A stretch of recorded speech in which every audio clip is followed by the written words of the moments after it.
Class 7 Basic Science Annual Exam 2025 Important Questionsum and Answersum.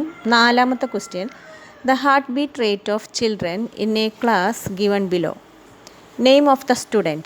അതായത് ഹൃദയമിടിപ്പ് ഓരോ ക്ലാസ്സിലെയും കുറച്ച് കുട്ടികളുടെ ഹൃദയമിടിപ്പ് ആണ് ഇതിനകത്ത് കൊടുത്തിരിക്കുന്നത്. Mary, name of the student Mary 154 BPM.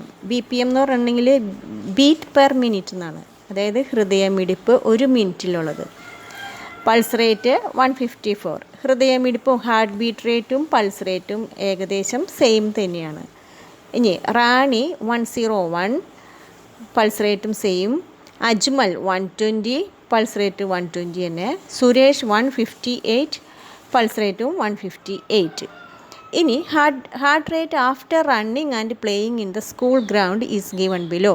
അതായത് heart beat rate after running, ഓടുകയും ചാടുകയും കളിക്കുകയൊക്കെ ചെയ്തതിന് ശേഷം അവരുടെ ഹാർട്ട് ബീറ്റ് മേരി 200 ആയി, 154 നിന്ന് 200 ആയി. റാണി 160 ആയി. അജ്മൽ 180, സുരേഷ് 210. അപ്പോൾ ഈ രണ്ട് ടേബിളിൽ നിന്നും ക്വസ്റ്റ്യൻ ഇതാണ്: analyse the tables given above and draw a conclusion.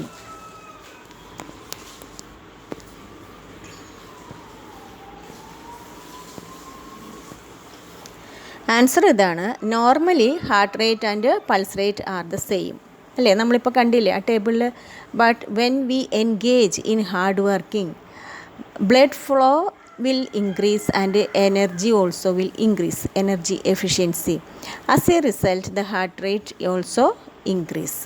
അപ്പോൾ ഇത്രയേ ഉള്ളൂ. ഹാർട്ട് റേറ്റും പൾസ് റേറ്റും ഏകദേശം സെയിം ആണ്. നമ്മൾ ഹാർഡ് വർക്ക്, അതായത് ഓടുന്നു ചാടുന്നു അങ്ങനെയൊക്കെ വരുമ്പോൾ നമ്മുടെ ഹാർട്ട് ബ്ലഡ് ഫ്ലോ ഇൻക്രീസ് ചെയ്യും, ഹാർട്ട് ബീറ്റ് റേറ്റും കൂടും. ബി ക്വസ്റ്റ്യൻ ഇതാണ്: what are the precautions to be taken to protect heart health. അതായത് ഹൃദയത്തിൻ്റെ ആരോഗ്യം നിലനിർത്താനായിട്ട് നമ്മൾ എന്തെല്ലാം മുൻകരുതലുകൾ എടുക്കണം? എന്തൊക്കെയാണ്? Answer: avoid eating too much fatty foods, junk food അതൊക്കെ ഒഴിവാക്കുക. പിന്നെ avoid smoking and drinking alcohol ഉപയോഗം ഉപേക്ഷിക്കുക. പിന്നെ എക്സസൈസ് റെഗുലർലി, ക്രമമായിട്ട് എക്സസൈസ് ചെയ്യാം. കണ്ട, മുകളിൽ നൽകിയിരിക്കുന്ന പട്ടികകൾ ഇതിൽ കൊടുത്തിട്ടുണ്ട്. ഇപ്പം മലയാളം മീഡിയത്തിലാണെങ്കിൽ ഒരു ക്ലാസ്സിലെ കുട്ടികളുടെ സാധാരണഗതിയിലെ ഹൃദയസ്പന്ദന നിരക്ക് മേരി 154 BPM.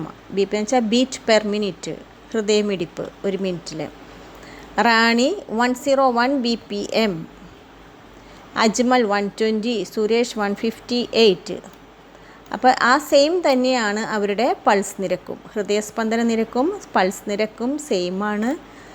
അപ്പോൾ ആ മുകളിൽ നൽകിയിരിക്കുന്ന പട്ടികകൾ അപഗ്രഥിച്ച് നിഗമനത്തിൽ എത്തുക. ഹൃദയാരോഗ്യം സംരക്ഷിക്കാൻ പാലിക്കേണ്ട മുൻകരുതലുകൾ എന്തെല്ലാം? അങ്ങനെയാണ് ഈ ക്വസ്റ്റ്യൻ വന്നിരിക്കുന്നത്. അപ്പോൾ അതിൻ്റെ ഉത്തരം: സാധാരണഗതിയിൽ നോർമലി ഹൃദയസ്പന്ദന നിരക്കും പൾസ് നിരക്കും തുല്യമാണ്.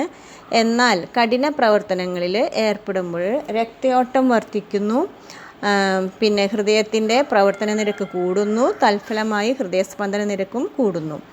ഇനി അത് ഒഴിവാക്കാൻ വേണ്ടിയിട്ട് അമിതമായി കൊഴുപ്പടങ്ങിയ ഭക്ഷണം ഒഴിവാക്കുക, പുകവലി മദ്യപാനം ഒഴിവാക്കുക, പിന്നെ വ്യായാമം പതിവാക്കുക. ഇതൊക്കെയാണ് നമ്മൾ ചെയ്യേണ്ട കാര്യങ്ങൾ.